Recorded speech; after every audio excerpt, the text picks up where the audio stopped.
이 하나님과 동행이라고 하는 이 아름다운 이 표현이 우리의 삶 속에 좀 더 구체적으로 어떻게 활용될 수 있는지 오늘 그 이야기를 같이 해보려고 하는 것이고, 동행에는 조건이 있는데 첫 번째 조건이 뭐냐면 믿어야 돼요. 하나님이 계신다는 것을 믿어야 되고, 하나님이 나를 사랑하시고 나를 정말 축복하시기를 원하신다는 걸 믿어야 되고, 그리고 하나님이 나를 향한 뜻이 있다는 것을 믿어야 되고, 하나님이 그 일을 이루실 능력이 있으시다는 것을 믿어야 돼요. 이게 동행의 조건이에요. 우리가 동행하는 그 동행의 대상자가 모든 것을 아시는 가장 지혜로우신 하나님이시기 때문에 우리는 계속 뭘 해야 되냐면 그분의 뜻을 알고 그분의 생각을 물어야 돼요. 그러면 내가 해야 될 역할이 무엇입니까? 그것을 안 다음에 내가 하는 거예요. 이게 동행의 역사예요. 이 중에서 믿고 물어봐야 되고, 그리고 그 마지막으로 하나님께 그 결과를 맡기는 이 세 중에 하나라도 삐그덕거리면 동행이 일어나지 않아요. 하나님과 함께 동행했던 사람들의 한 사람인 노아에 대해서 한번 이야기를 해보겠습니다. 노아, 방주를 만들었습니다. 하나님께서는 노아에게 나타나셔서 노아 하나님의 뜻을 말씀해 주셨습니다. 하나님의 뜻은 이 패역한 이 모든 사람들을 하나님께서 물로 멸망을 시키시겠다 라고 하나님께서 이야기하시며, 하나님께서 노아에게 네가 해야 될 일을 이야기해 주셨어요. 여기 노아에게 아들 셋, 노아가 다스렸던 노비가 있었는지 어떤지 모르지만, 일단 이 소수의 사람이 특별한 장비 없이 이렇게 큰 배를 만들기 위해서는 굉장히 오랜 시간이 있었던 거죠. 그런데 이 역사가 일어나기 위해서 노아에게는 뭐가 필요했냐면 믿음이 필요했습니다.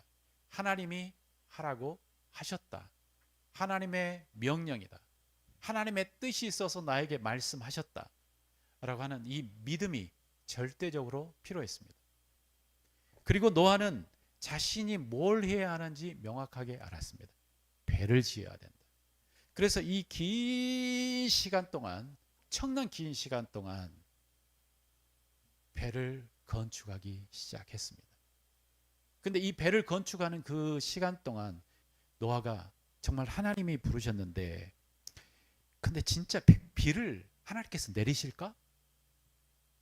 라고 의심하기 시작했다면 정말 이 세상이 멸망이 될까? 사랑의 하나님이시라고 하는데 그분이 비를 내리실까? 라고 자신의 신학을 불러와서 생각하고 했다면 어땠을까요? 그 마음속에 수많은 갈등이 일어났을 거예요. 비를 안 내리시면 어떠지? 사람들한테 큰 소리 쳐놓고 이야기했는데, 그래서 사람들이 나를 지금 웃고 있는데 비를 안 내리시면 어떠지? 염려, 그 다음에 걱정, 근심, 이런 감정들이 그를 붙잡고 결국 그를 마비시키고 이 일을 못하게 했었을 거예요. 좌절시켰을 거예요. 하나님께서 하셔야 할 일은 뭡니까? 비를 내리시는 거예요. 이건 하나님께서 하실 일이에요. 그러니까 이 하나님께서 하실 일에 대한 의심을 갖기 시작하는 순간 우리의 마음속에는 무슨 일이 일어나는 건가요? 염려와 근심과 걱정 속에서 우리는 회오리를 경험하는 거예요. 그런데 노아는 확실하게 하나님께서 나를 부르셨다고 믿었고, 이게 하나님의 명령이라고 믿었고, 하나님은 자신의 일을 하실 거라고 믿었고, 그러면 내가 해야 될 일을 철저하게 성실하게 하자라고 하고 그 배를 건축을 했어요. 또 우리 여호수아의 일을 한번 생각을 해보겠습니다. 이제 여호수아는 이스라엘 백성들을 데리고 가나안 땅에 들어가 전쟁을 해야 되는 사람이에요. 그 가나안 땅에 들어가는 첫 관문에 여호수아가 직면한 그 성이 어디였냐면 여리고 성이었습니다. 근데 전쟁 역사 속에 여리고 싸움만큼 정말 황당한 싸움이 없어요. 만약에 여호수아의 마음속에 하나님이 진짜 무슨 일을 하실까? 우리가 성벽아 무너져라 라고 이야기했을 때 안 무너지고 저 백성, 저 군인들이 벌써 우리가 6일째 같은 곳을 돌고 있는 것을 파악했기 때문에 누군가 스파이나 아니면 군대를 뒤쪽에 매복해 놓고 뭐 하지 않을까? 얼마나 근심과 걱정과 염려가 많이 있었겠습니까? 그렇지만 하나님과 동행하는 여호수아는 하나님께서 이 일을 맡기셨다고 하는 것을 믿고, 그리고 하나님이 하실 일을 하신다고 믿고 여호수아가 해야 할 일을 했습니다. 침묵하며 돌아왔습니다. 그리고 마지막 날은 큰 소리로 외쳤습니다. 성벽아 무너져라. 성벽아 무너져라. 불가능한 성벽아 무너져라 라고 외쳤습니다.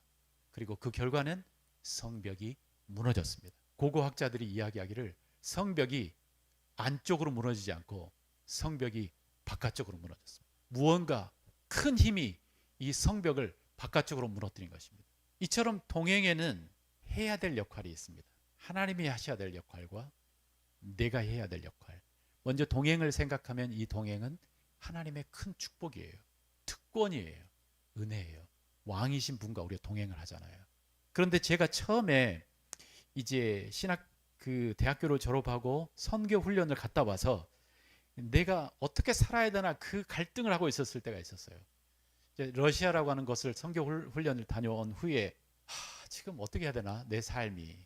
그러면서 제 입에 달고 살았던 찬양이 한 곡이 있어요. 그 찬양은 뭐냐면 선하신 목자 날 사랑하는 분 주 인도하는 곳 따라가리 라고 하면서 이 찬양을 계속 입에다 이렇게 했어요. 그러면서 그때 제가 뭔가 알았던 게 있어요. 그리고 그때 뭔가 내가 아직 몰랐던 게 있었어요. 뭔가 알았던 건 뭐냐면 하나님이 나의 주인이시다. 그리고 내가 그분을 믿으면 내가 그분을 따라가는 게 맞다. 이게 동행이다 라고 하는 걸 믿었고, 근데 제가 완전히 이해를 못했고 오해를 했던 게 있었어요. 그때 내가 생각했던 것은 따라가는 것을 양과 목자, 그러니까 양은 약간 좀 멍청한 동물이잖아요. 멍청하니 이렇게 있다가 앞에 가면 그분을 쫄랑쫄랑 따라가면 된다고만 생각을 했어요. 굉장히 수동적인 크리스찬의 삶을 생각을 한 거예요. 목자가 인도하면 나는 그냥 따라가면 된다. 우리 예수 목자 교회도 약간 혹시 여러분들이 생각하기를 우리는 그냥 주님께서 앞에 목사님께서 인도하시면 나는 쫄랑쫄랑 따라가면 된다. 이것은 뭔가 알면서도 뭔가를 몰라요. 그런데 그 후에 제가 우리 그 훈련도 받고 하면서 또 이게 선배들의 책을 읽으면서 아주 놀라운 어떤 그 포인트를 들었는데, 먼저 그 다음에 윌리엄 캐리라고 하는 사람이 이렇게 이야기했습니다. 하나님으로부터 위대한 일을 기대하십시오. 하나님을 위하여 위대한 일을 시도하십시오. Expect great things from God and attempt great things for God. 이렇게 써놓은 거예요.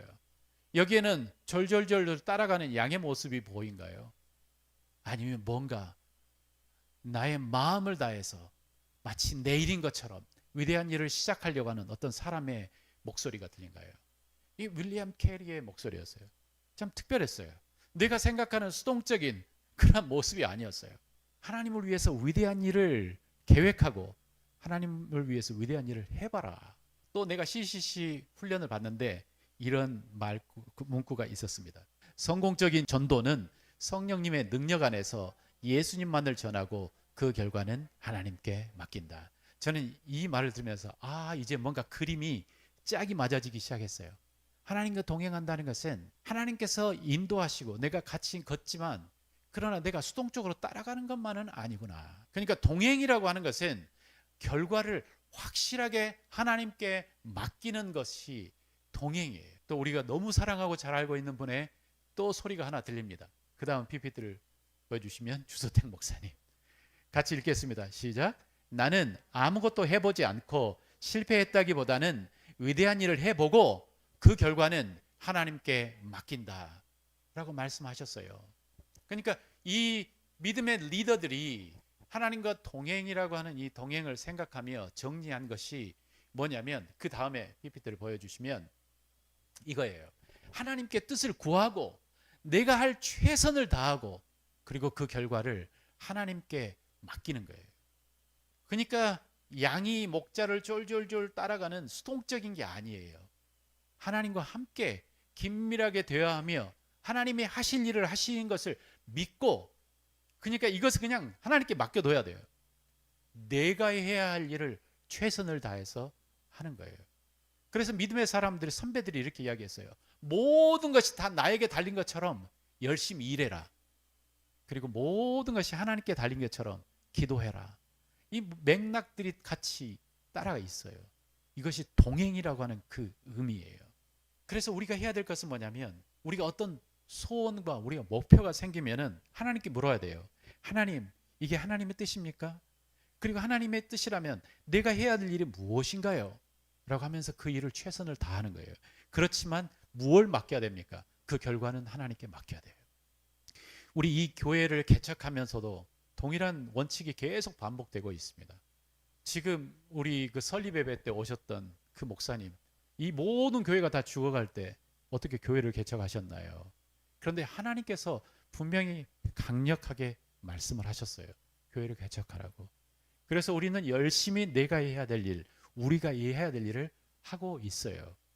그런데 우리는 철저하게 뭘 하나님께 맡기냐면, 성장이라고 하는 것은 하나님께 맡겨요. 성장은 우리에게 달린 게 아니에요. 그래서 우리 이 공동체 안에 하나님이 저절로 우리를 성장시키는 건 아니에요. 우리 일을 열심히 하면, 이 교회를 건강하게 하면 하나님께서는 성장을 시켜줘요. 그래서 하나님의 하실 일을 그냥 맡기시는 거예요. 하나님과의 동행 첫 번째, 그것은 뭐냐면 같이 읽어보겠습니다. 하나님의 뜻을 구하고 내가 할 최선을 다하며 그 결과는 하나님께 맡기는 거예요.